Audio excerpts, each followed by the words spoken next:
Hey everyone, thanks for watching, thanks for coming. It's good to be virtually together. I know I had the chance to be together with a few of you through Zoom last week. Thanks for taking the time to be at that little meeting. I really appreciated getting the chance to hear how you're doing and hear how everything's going.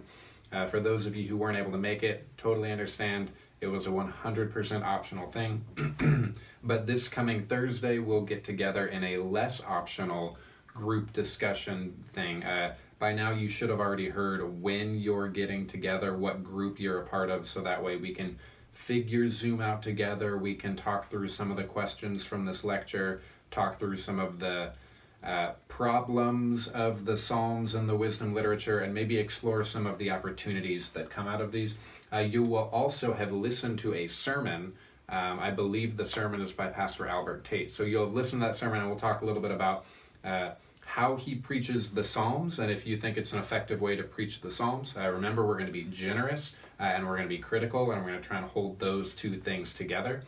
But we'll also talk about his speaking style. Is he someone that you find to be a moving and engaging speaker? If so, what is it that he's doing that lends itself to communication well? And what are the things that he's doing that you don't really want to replicate in your own teaching?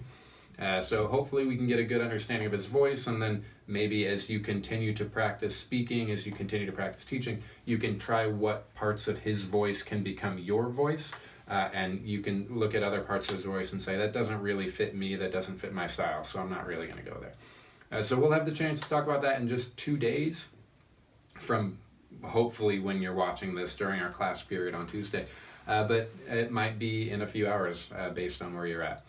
So it's good to be together. Let's jump in. This is my wonderful whiteboard. This is the vehicle through which we will have a ton of learning today about the wisdom literature and about the Psalms. We're going to start with the wisdom literature. This is the one that I feel, I think I enjoy the most. If we're being real, if we're being honest, the wisdom literature is the stuff that makes me excited. And there are a few reasons for that. So wisdom is essentially a skill for living. Wisdom is something that goes beyond mere knowledge and goes to the way that we live our lives. So a lot of what we've been talking about in this class goes back deeply to moving past strictly the acquisition of knowledge and moving towards the ability to implement that knowledge. When we're teaching, we're not just trying to teach people so that way they can remember certain things. When we're teaching, it's so that way a life can be shaped, a worldview can be shaped, that allows people to then make decisions going into the future. So ultimately, I think wisdom is what all of our teaching and all of our preaching is actually targeted towards. All of it comes back to wisdom. So when we get to teach or preach on wisdom literature, that's a really fun and exciting opportunity.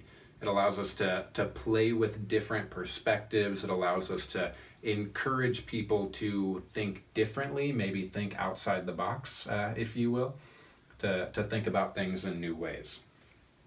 And this wisdom can be vague, and this wisdom can also be specific. Some of the wisdom that we find in Proverbs, it directs specifically around one activity. It tells you when you're walking down the street, don't walk past this house, but walk past this house.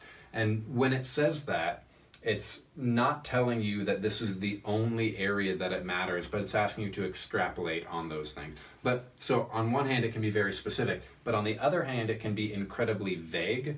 For example, Proverbs 22:4 says, humility and the fear of the Lord bring wealth and honor and life.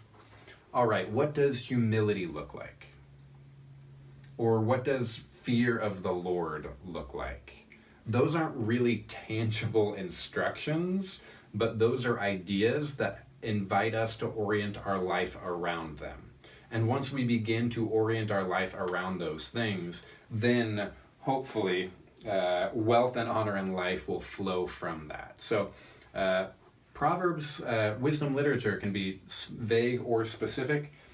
It also can be puzzling or obvious. Like there's some really, really strange ones. I think Proverbs 30, verse 6, has to do with the rock badgers. Whoa, strange. Rock badgers. Don't typically talk about those things. But on the other side of things, they can be really, really easily transferable to our day-to-day life. Like, a gossip betrays a confidence, but a trustworthy man keeps a secret, in Proverbs 11, chapter 11, verse 13. So wisdom is fun. It's the thing that hits you as true, that makes you say, when you hear it. Not necessarily because an incredible proof has been laid out before you. It's not a epistemological statement saying, oh yeah, like it's undeniable that all of these things are true.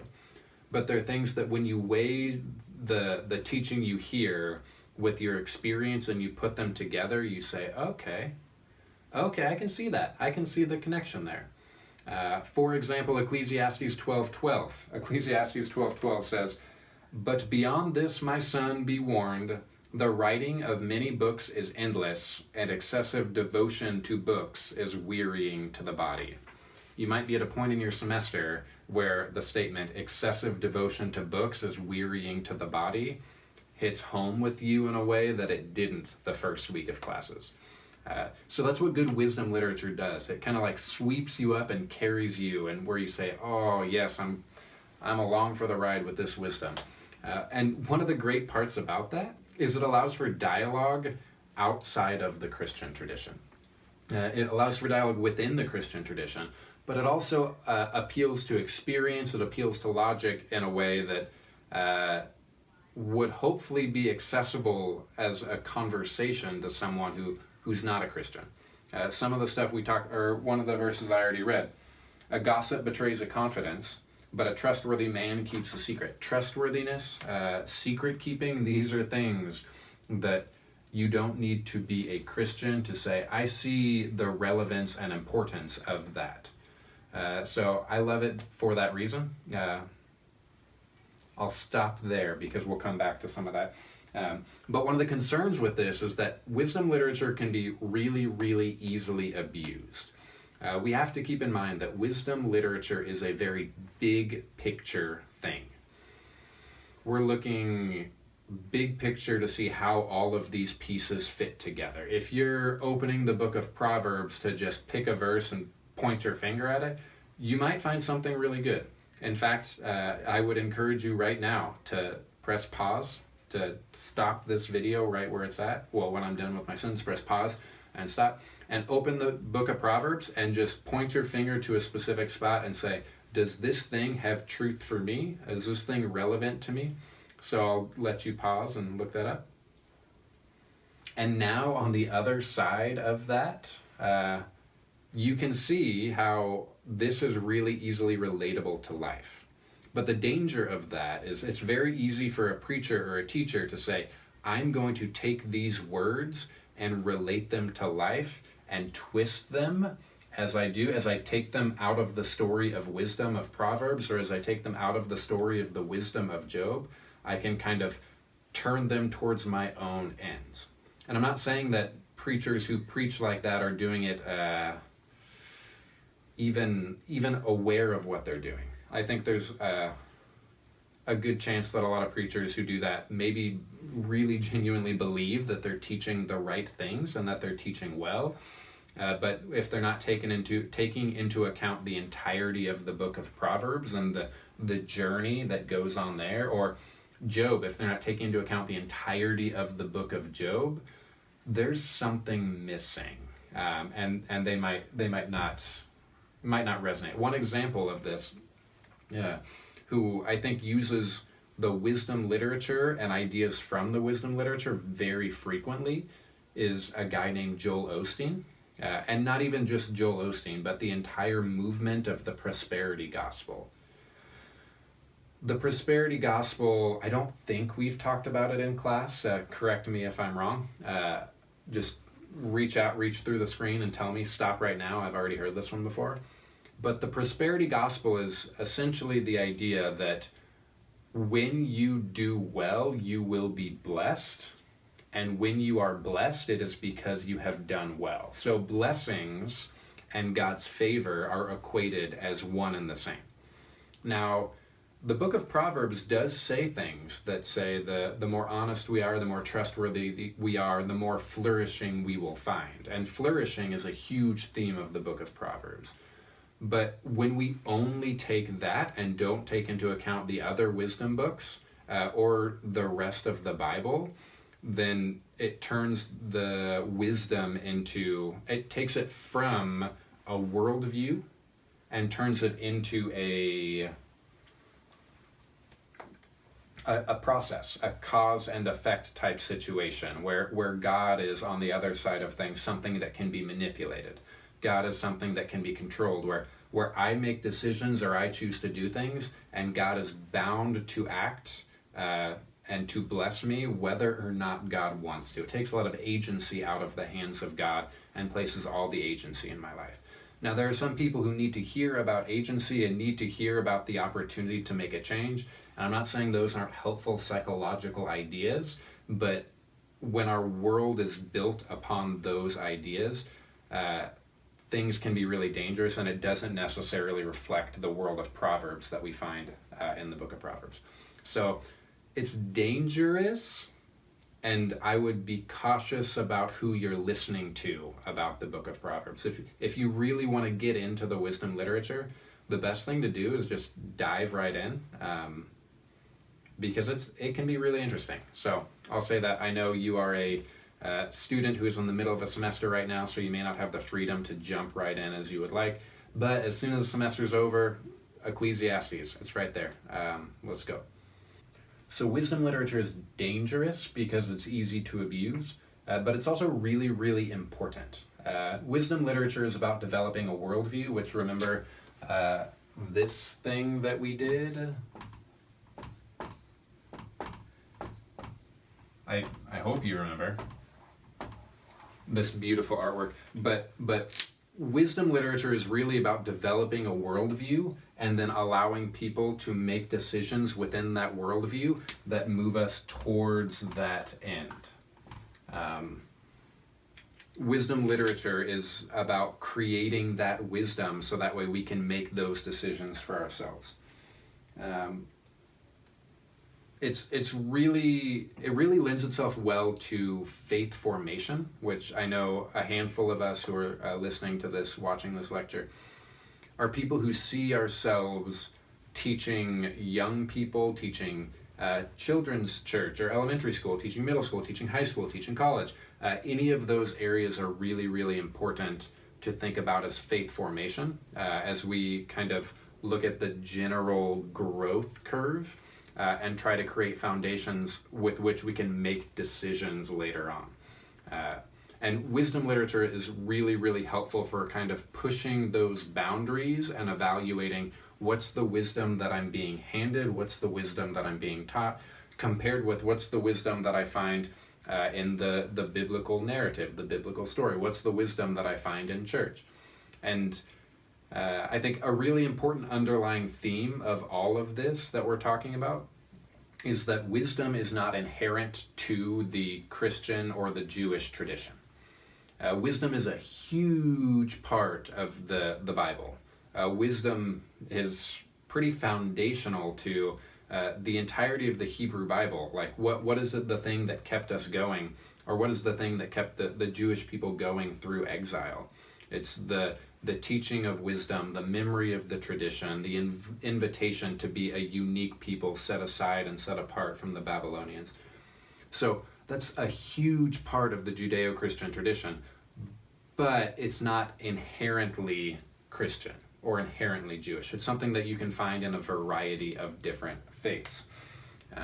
And that means that if you ask me, there's not only a Christian wisdom, but there is also an American wisdom. There is also wisdom that comes from being someone who's in Southern California or is studying in Southern California. There's different wisdoms that we pull are from different groups that we're a part of, from different ideologies we belong to, and these things are always held in tension. So, coming back to the point that I was trying to make, when we're participating in faith formation, when we're teaching, the wisdom literature allows us to place the biblical tradition in conversation with the non-biblical tradition, and to allow us to say, all right, how does being an American help me be a better Christian? And in what ways does being an American blind me to some of the Christian wisdom that I'm hoping to live into? Because ultimately, more than Americans, we're seeking to be Christians. Those two phrases aren't mutually exclusive, but neither are they mutually inclusive. So, wisdom works really, really well. Just to come back to this real quick, it's all about the big picture, though. It's all about all of this stuff and how it works together.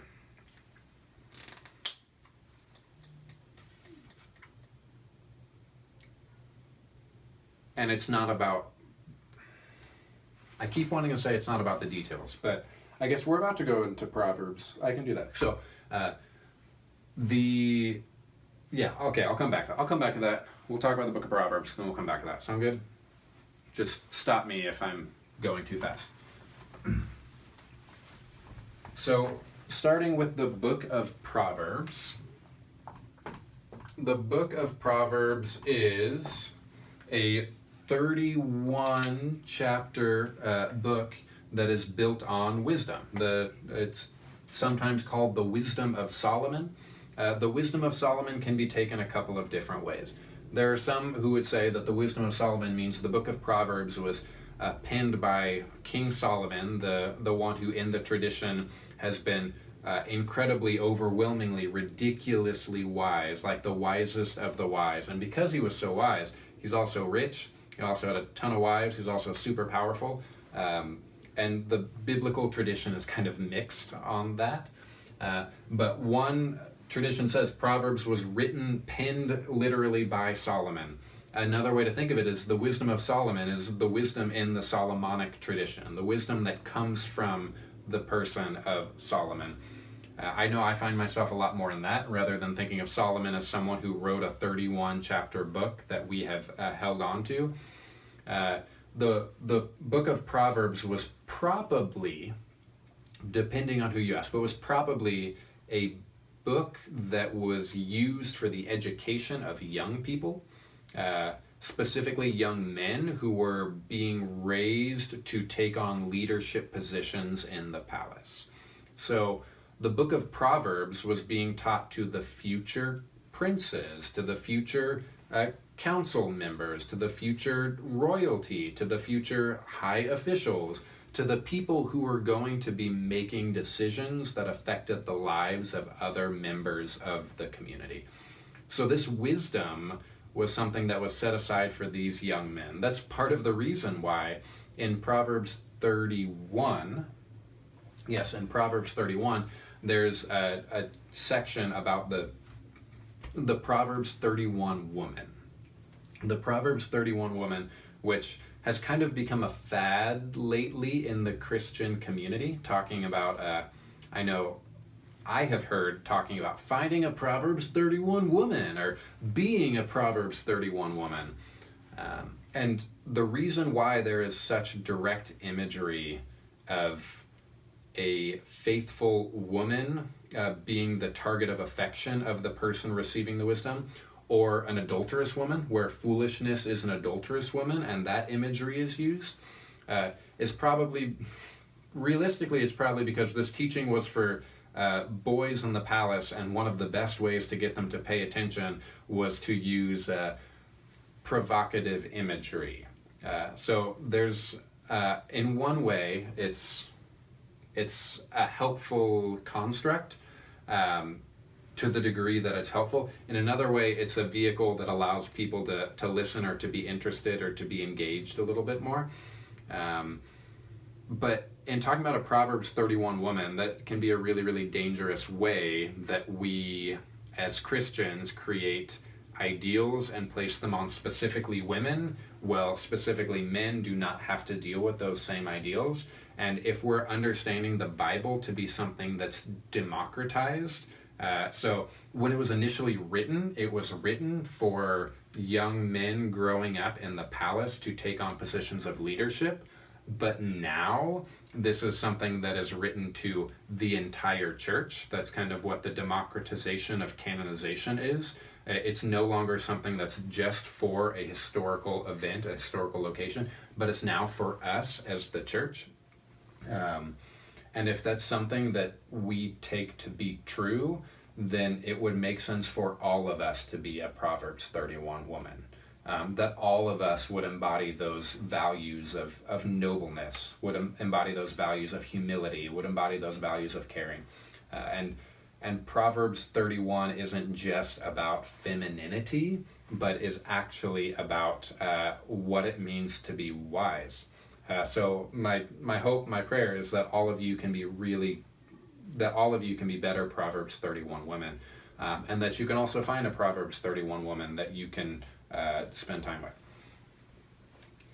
So the book of Proverbs is really kind of the foundation. We talked about Joel Osteen, we talked about cause and effect, but the book of Proverbs is full of cause and effect. It's actually very similar to the book of Deuteronomy. In the book of Deuteronomy, great handwriting.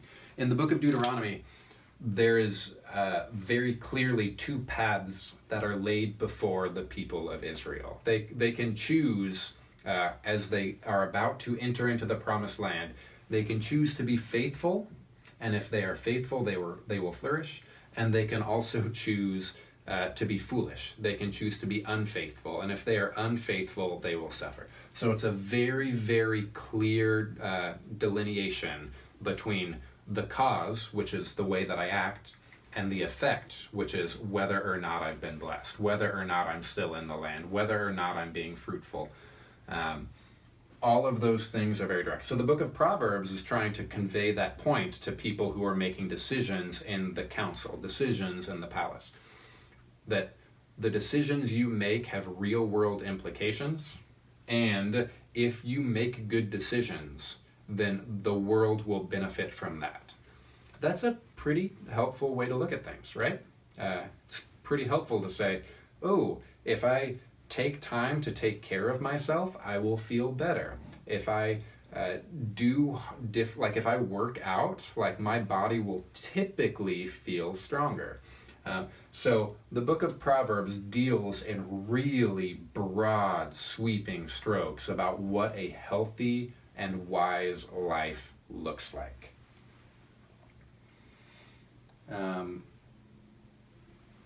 Which will come back into play as we continue to talk a little bit about the other books. Because while Proverbs deals in broad strokes, the book of Job, the book of Ecclesiastes, and the book of Song of Songs kind of deal with a different area. They deal with some of the gray, they deal with some of the in-between, which is why it's important to have all of these together, and it's important to have an understanding of the relationship between the books of wisdom.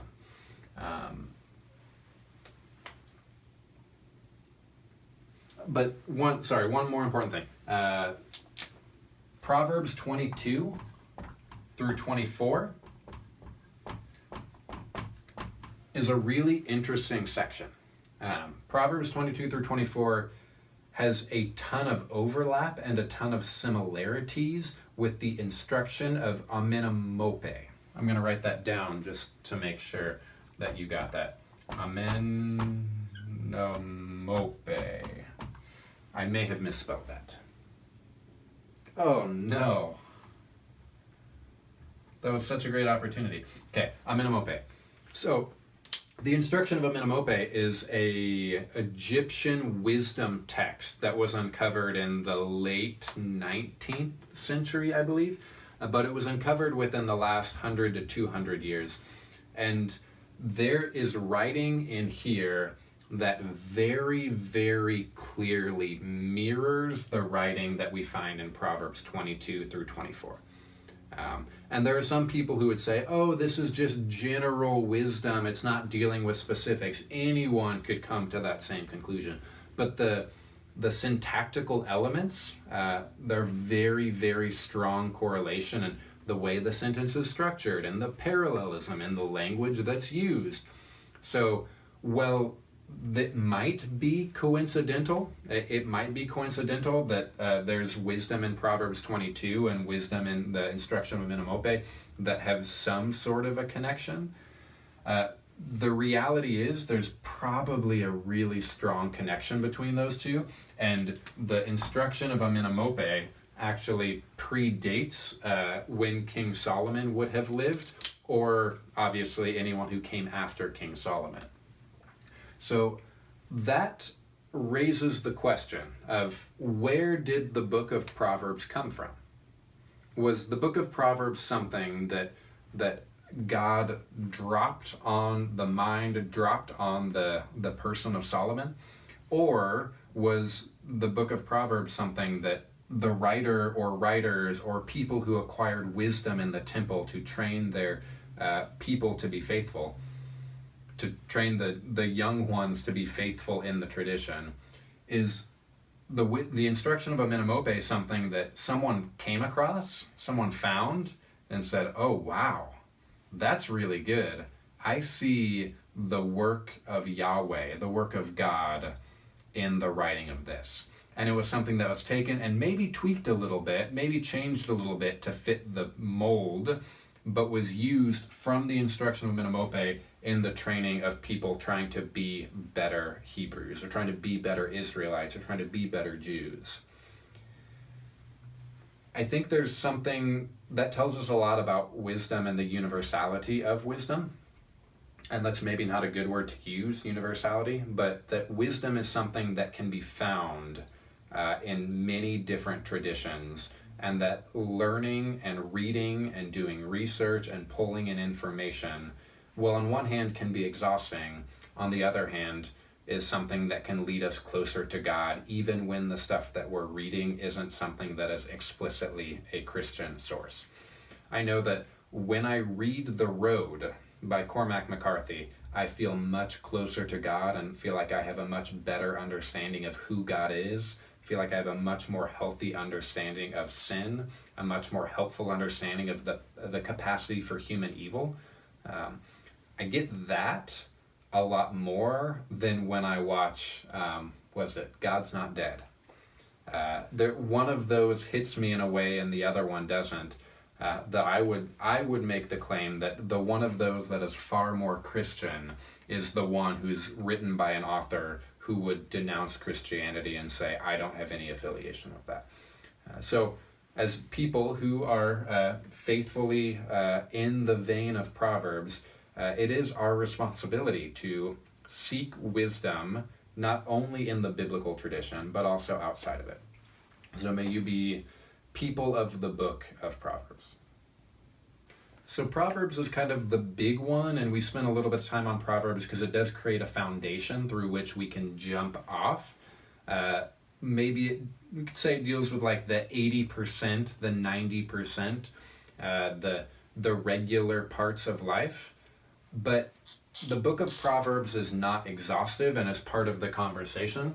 And I think the book of Job illustrates some of that really well, really clearly. So the book of Job is divided into a few different sections. Job 1 and 2 is kind of the story introduction of a guy named Job who has been blessed with God's favor, think Deuteronomy, think Proverbs, and then suddenly loses all of it. It's all gone. And then Job and his friends start to kind of work out, why in the world is this thing happening?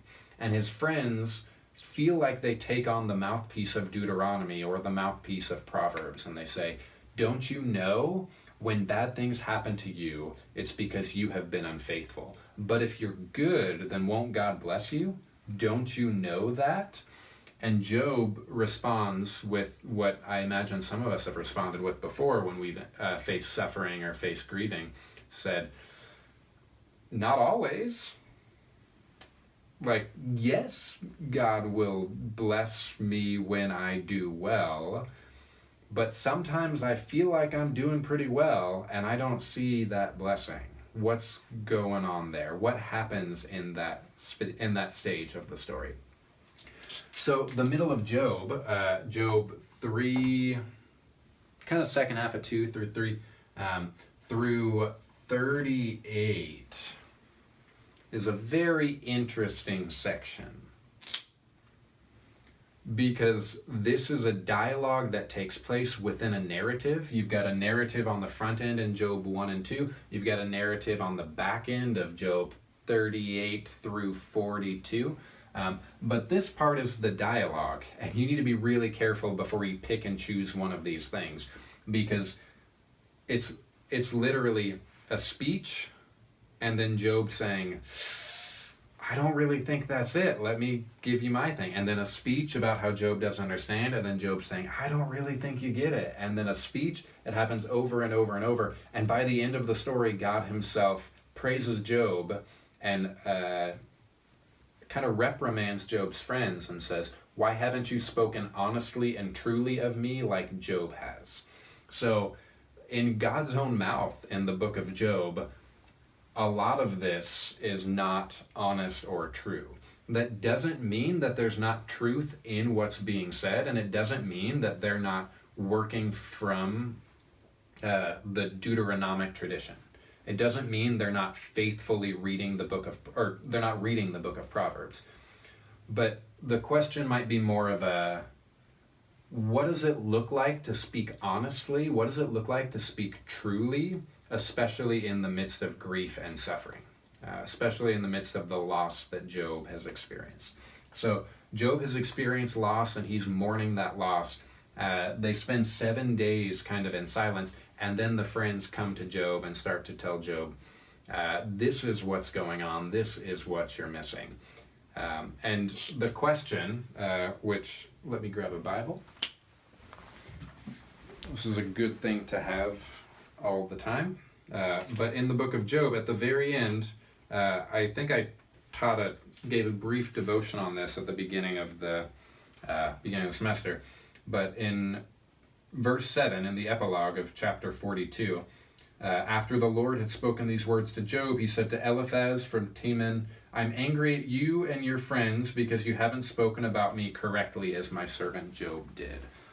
The question is, what does it mean to speak about God correctly?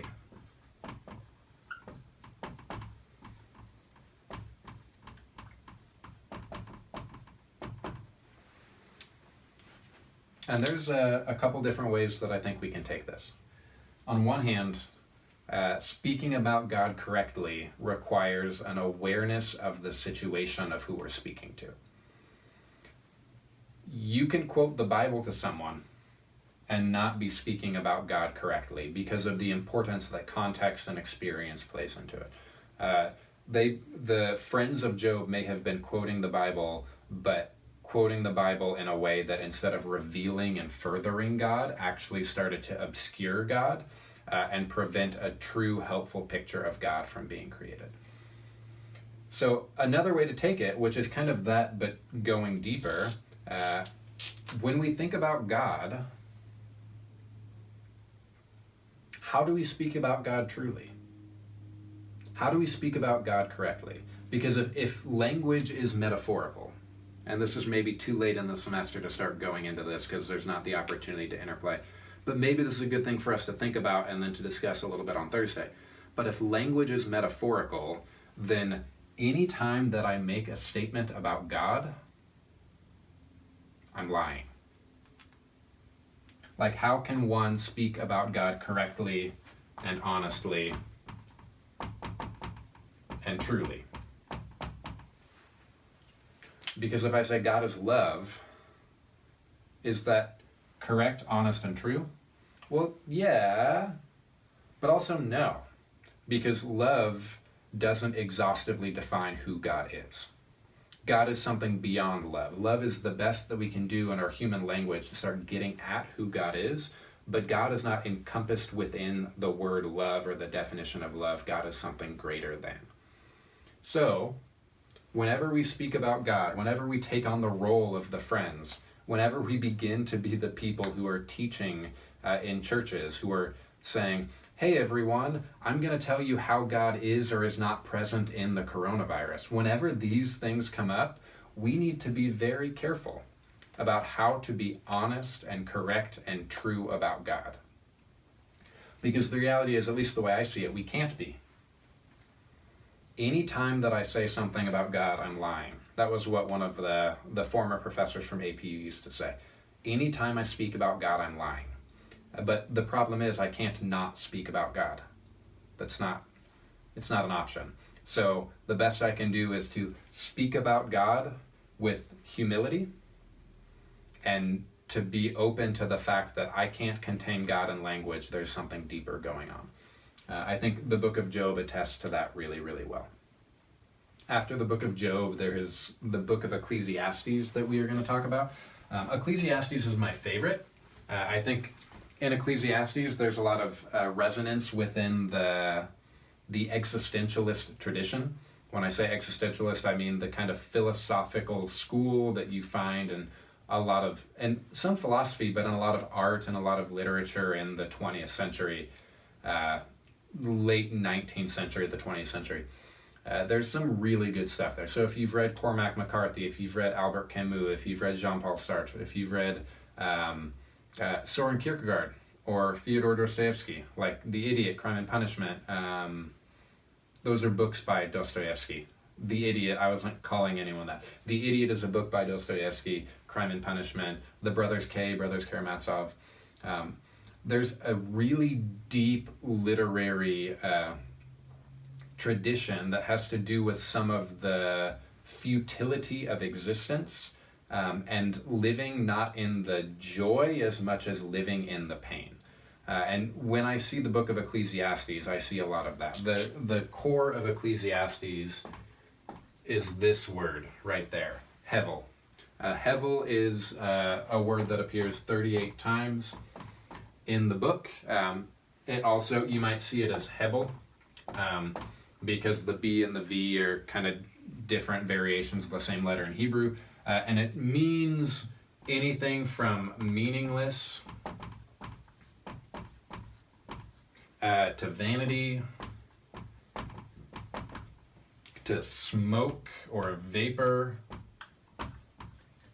Actually, vapor or mist is probably the best translation of the word. The problem is that sounds really weird when you say everything is mist. So these translations work better. Everything is meaningless, everything is vanity. But the imagery that is happening here is smoke. Like reaching out to try to grab smoke, to try to hold on to smoke. There's a frailty of life in the book of Ecclesiastes, and that's kind of the theme that comes up over and over and over again. Meaningless, everything is meaningless. That is the core message, or the core problem, I guess you could say, of the book of Ecclesiastes. That's kind of the author is someone we call Kohelet. Kohelet just means the sage, the wise one. The Kohelet is the one who we call, the name we give to the person who wrote the book of Ecclesiastes, whoever that is. And there is some tradition that says it was written by the person of Solomon. There's not really much evidence outside of the tradition for that. So Kohelet's kind of the name that you'll find if you're reading a commentary, the author of Solomon. Fun fact, just so you know. But in some ways, y'all know Jim Carrey. I'm sure you know Jim Carrey. Jim Carrey, the actor who did a lot of fun movies like Ace Ventura, Pet Detective, exciting, like out there movies. He has a quote which has come up a little bit later in life. He says, "I hope everyone could get rich and famous and have everything they ever dreamed of so they can see that it is not the answer." Ecclesiastes is a story that tells us, if I direct my whole self towards wealth, if I direct my whole self towards books and learning, if I direct my whole self towards acquiring as many goods as I possibly can, if I direct my whole self towards just fully living in the pleasurable moment, if I direct my whole self towards any of these things, life is meaningless and something that can't be grabbed. So the tension that we live in as people who are faithful ecclesiasters, I guess you could say, is that the Kohelet, the author, holds two different opinions simultaneously that may seem to be at odds with each other. So one is that everything is vanity, everything is smoke, everything is vapor. But two, by the end of Ecclesiastes, Kohelet has said, joy is good and possible. Joy is good and possible. There is something that can be enjoyed and can be taken as a beautiful and joyful experience. And these two things, the author of Ecclesiastes believes to be true. So they must be held in tension.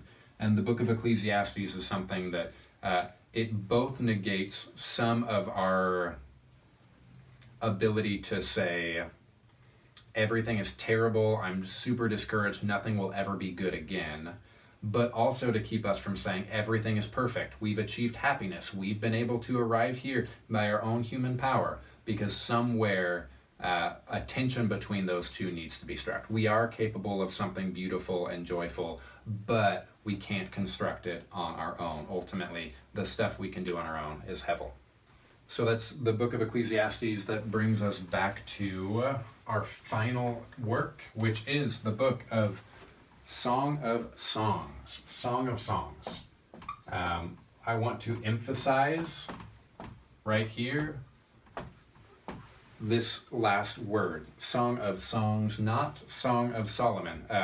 The reason why it would be attributed as the Song of Solomon is because in the tradition there were people that believed that Solomon was the person who wrote it, but there's no real reason to attribute it to Solomon other than the fact that, like many works in the wisdom tradition, it has to do with wisdom, and the wisdom tradition would often attribute things to Solomon.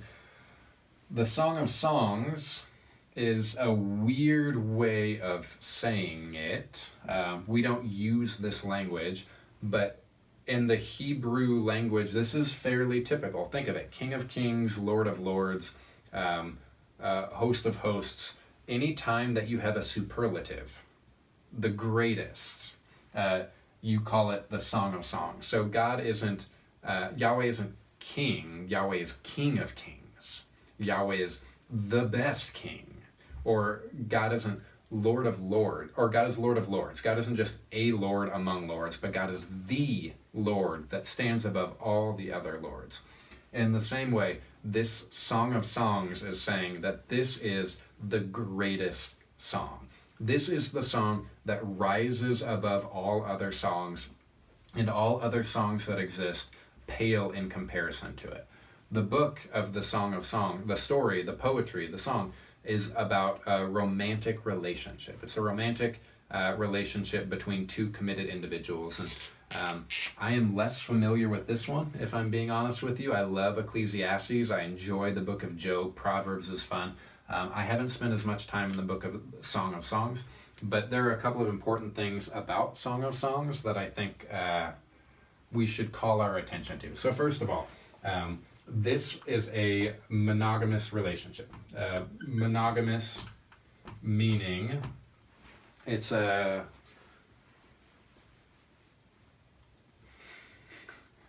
there are two parties there. I don't know what happened. There are two parties, and it is a relationship between the two of them. It is a mutual relationship. This cannot be underemphasized. In a lot of the writing,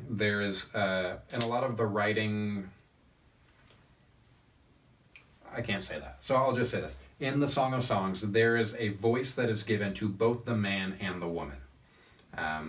That's not something you imagine would be remarkably typical for writings of the time, but there is a mutuality to it. There is, and there's a focus. There's a focus on the other in the situation. If you read about either party, either the male voice or the female voice, they're both writing about the other. It's not something about, this is what our love does to me. It's something about, let me write about you, let me write about the other. So it almost describes this love, this romantic love, that pulls us away from ourselves and directs our attention toward the other. You could make the case, if you wanted to, that there's kind of a perichoretic nature to it. Perichoresis is a Greek word that describes the Trinity. It describes the way the Father, the Son, and the Holy Spirit can be three and can also be one. I realize this probably isn't something great for a video either. This is better for a conversation. But essentially, perichoresis is a dance, like choreography. Perichoresis is a dance where the Father makes space for the Son and the Spirit to enter in, and the Spirit makes space for the Father and the Son to enter in. The Son makes space for the Father and the Spirit to enter in. So anytime that you try to pinpoint exactly one space that one of those three parties takes up, you can't pinpoint one because all three of them are unified. And the unification happens in the making space, in the hospitality, in the pouring out, in the saying, I will submit myself to you, I will pour myself out for you, and I will make space in my being for you. So that mutuality, that focus on the other, is what marks this love. There's also the fact that it's committed. There's very clearly a existing relationship here. It's not something that has just happened. It's something that's been built. It's something that's based on experience. So the love that's described in the Song of Songs is very, very interesting. And I wish that I knew more about it. Unfortunately, I haven't read too much about it. But if you are interested in your final exam, you can pick the Song of Songs. I will happily give you one of the texts. And I will be happy to learn from you about what the book might mean or what the meaning of that text might be. But the Song of Songs kind of rounds out our section on wisdom literature.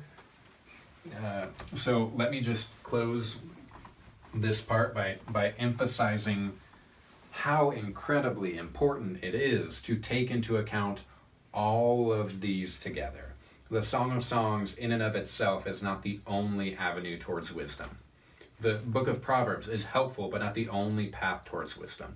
I like to think of it as, we'll say, a friend group. Like you have a friend who has, or maybe don't assume. I know I have friends that are kind of the doers, you know? They're the ones who you share a problem with them and they say, what's the problem? There's the friend who, oh yeah, I did bodybuilding for a little bit. I was the world's fastest person in the 100 meter, the fastest competitor in my competition for the 100 meter and 200 meter during this time. Oh, I'm working on my PhD in this thing. Like, there is an actual friend that I have who is all of these things. And when I think of the book of Proverbs, I think of him. Because he thinks cause and effect. He thinks, oh, I want to do that. Let me do better. Let me do more. Let me work out more. Let me get stronger. Let me practice. Let me learn. Let me grow. That's kind of who he is. So if I have a problem and I say, man, I really need to establish some habits in my life that create a foundation for me to grow, he is the one who I am talking to. He is the one who totally and completely gets that stuff and will help me think about that wisdom in that way. But if I experience a traumatic experience, he's not the person I'm going to. And it's not because he's not kind, and it's not because he's not sympathetic, but that's not his first reaction. I have another friend who I would call and I say, hey, something terrible happened. I feel really broken right now. Can we talk about it?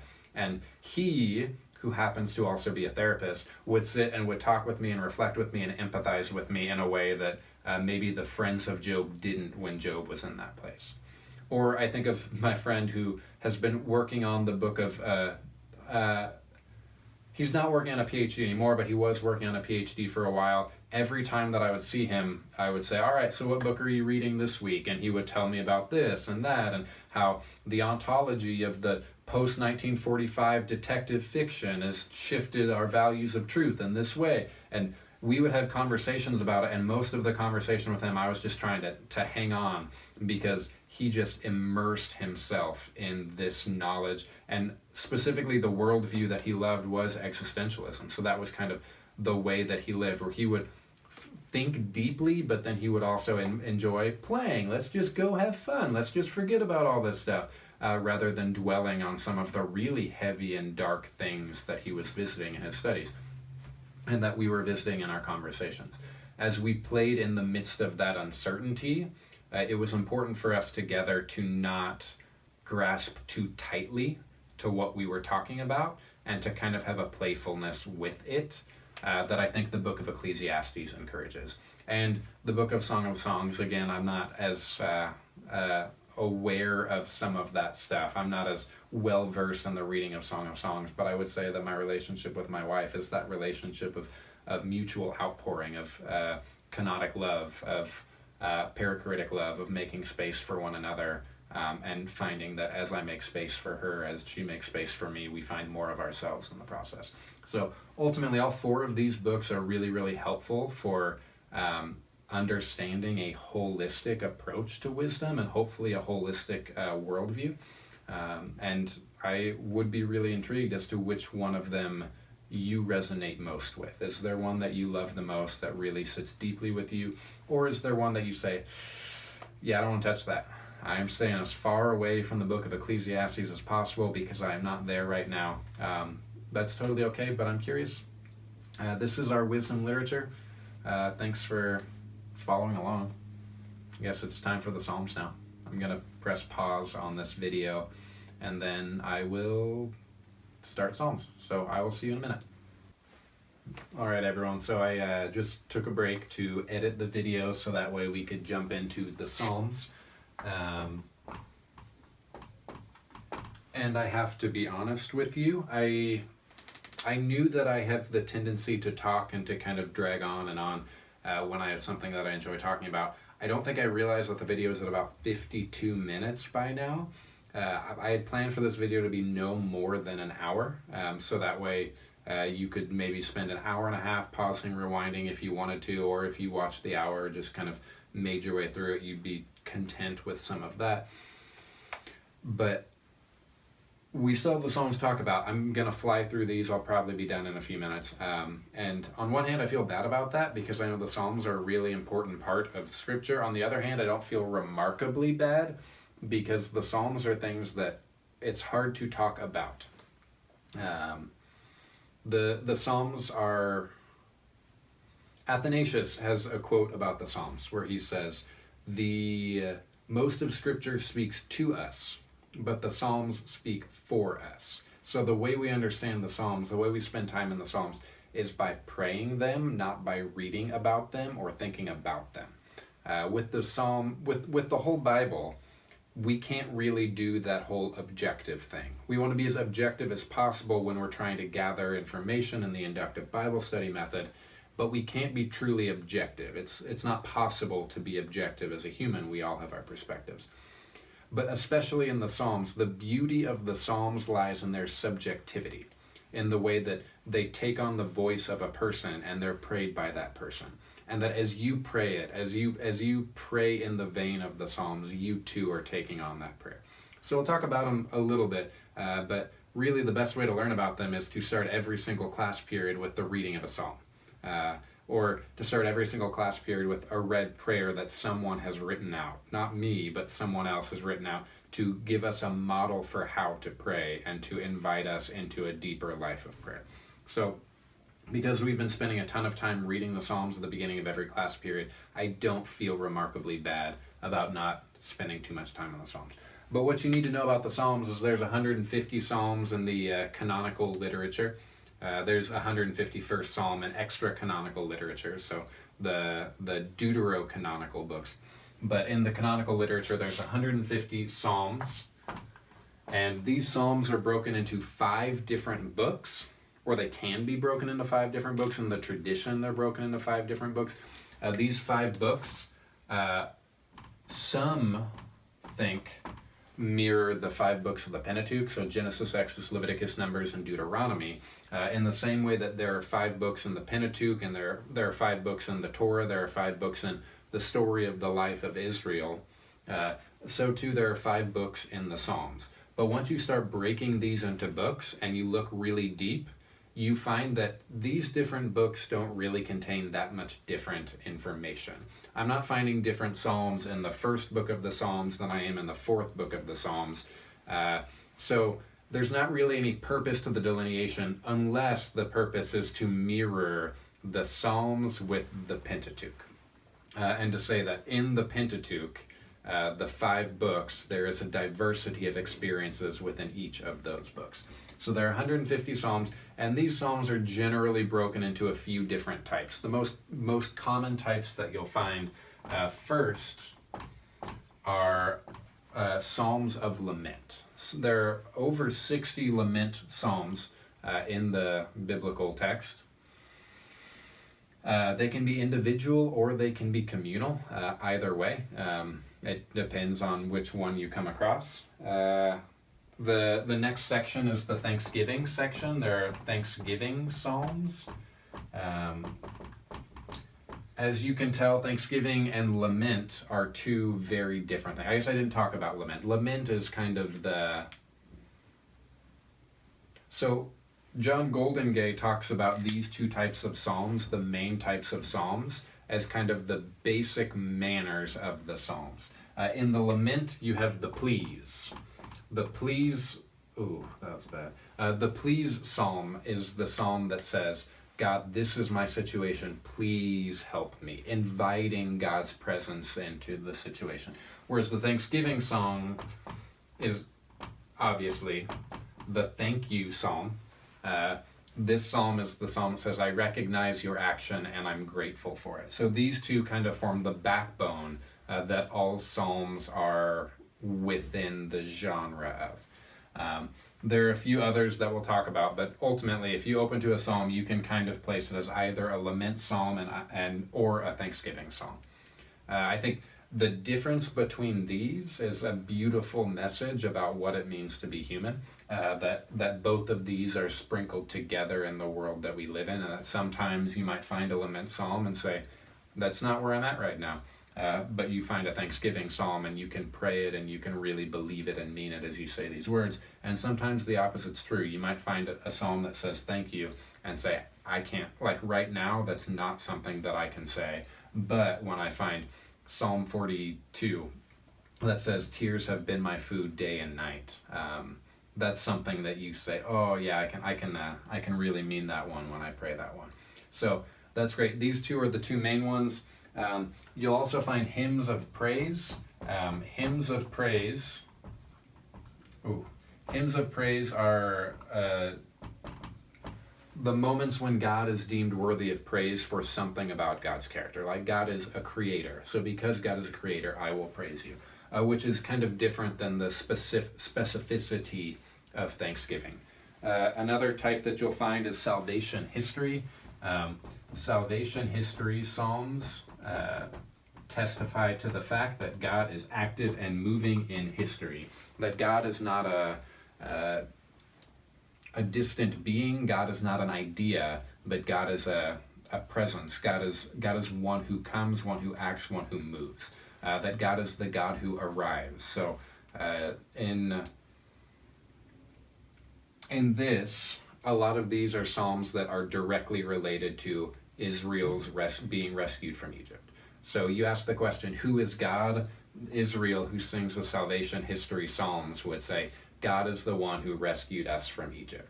How do you know who God is? I've heard the story of how God rescued me from Egypt. So by knowing the history of how God has acted, the history of the salvation that God has brought, so too you know who God is. You could say the same thing might be true for Christian churches that have ceremonies or have services where we give testimonies, where you say, this is who I was and this is how God has intervened in my life. And that as people come to know those testimonies, they also come to know the God behind the testimonies. So those are the salvation history psalms. There's also the celebration psalms. Celebration and affirmation psalms, those are psalms that you can see used as like a coronation psalm, where a king was elevated or was like sworn into office, I guess you could say. As the king took the throne, this was a celebration where you acknowledged what the Israelites would understand to be the divine right of kingship, and also the responsibility that the king is given. So this is when God is praised for the king. it's not something that you find throughout the entirety of Scripture. If you look at 1st and 2nd Samuel or 1st and 2nd Kings, you'll find some very skeptical views of kingship. I mean, in First Samuel, you have Israel asking Yahweh for a king, and God saying, "I really don't want to do that." So there is skepticism, but in the midst of that skepticism, there's also celebration in the Psalms, as there's a coronation service. But with the celebration psalms, you can see those as psalms of ascent, as the people are moving up towards as people on a pilgrimage are moving towards the temple, and they sing this psalm. They pray this psalm together as they move towards their purpose. So they're songs with an occasion. You can also find wisdom psalms. Wisdom psalms are psalms that praise the virtue of wisdom and how God can be found in wisdom. And then finally, songs of trust. Songs of trust are essentially the psalms that say, God can be trusted even when. Even though everything else is going on, even though this other stuff is happening, God can be trusted. I apologize if there's any external sounds that are getting out there. I think Hugo, my very, very sweet and sometimes misguided puppy, is downstairs wreaking some havoc. But so these are the 7 different psalm categories that everything will kind of fit in. And you can see there's a real diversity of experiences there. I think that mirrors our human diversity of experiences. But sometimes the Psalms are difficult to pray. Sometimes they're difficult to read. Sometimes I find myself reading a psalm and saying, this is really violent. I'm not really sure this one hits home with me. So the Psalms, as things that we pray, can be difficult. And maybe that's something that we can talk a little bit about on Thursday, if what your experience has been reading the Psalms in class. I would love to hear what your experience is with prayed Psalms. Like, what does it mean to pray a written psalm?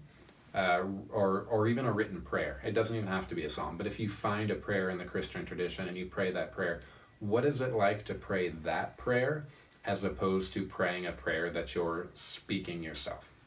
Because I know as a Christian tradition that is very, very influenced by the evangelical church. I know a lot of us are evangelicals or have roots in evangelicalism, but as a church, as a tradition that's rooted in evangelicalism, there's a high emphasis placed on our experience and the legitimacy of our experience and the authenticity of our experience.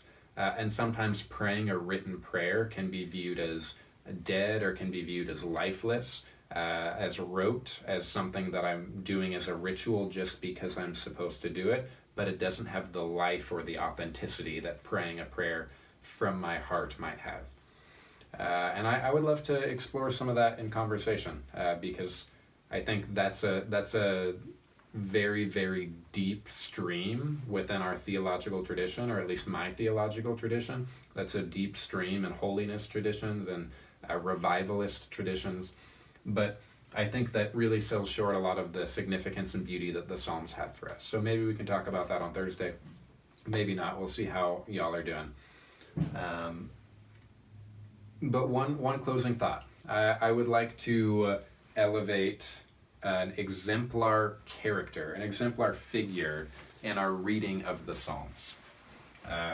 Someone who teaches us how to read the Psalms and teaches us how to read them well. This person is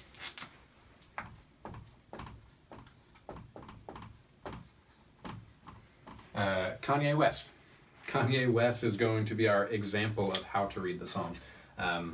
He came out with an album very recently that caused some reactions. I think it was last semester. I enjoyed hearing people reflect a little bit on Kanye West and is he doing things right? Is he wrong? Should we trust him? Should we not trust him?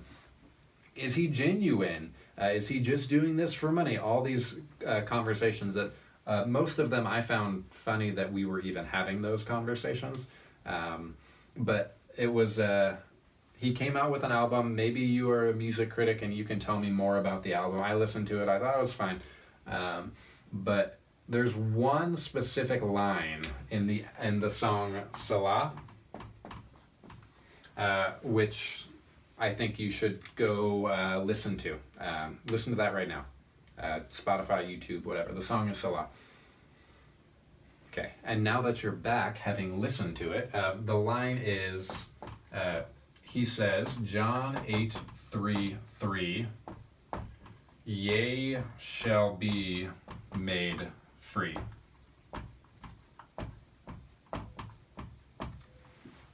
So in this, Kanye West is making a theological move and a theological statement. He is using his creativity and acknowledging that his name, Kanye, Ye, Yeezy, some might even call him Yeezus. Kanye West is saying that when he reads John 8:3 and he sees ye shall be made free, it's not something that is only about the entirety of Israel, children of Abraham. It's something that is about him. It is something that is about how he shall be made free. It's something that attests to his own personal experience of salvation history, that God has moved in my life and God has made me free.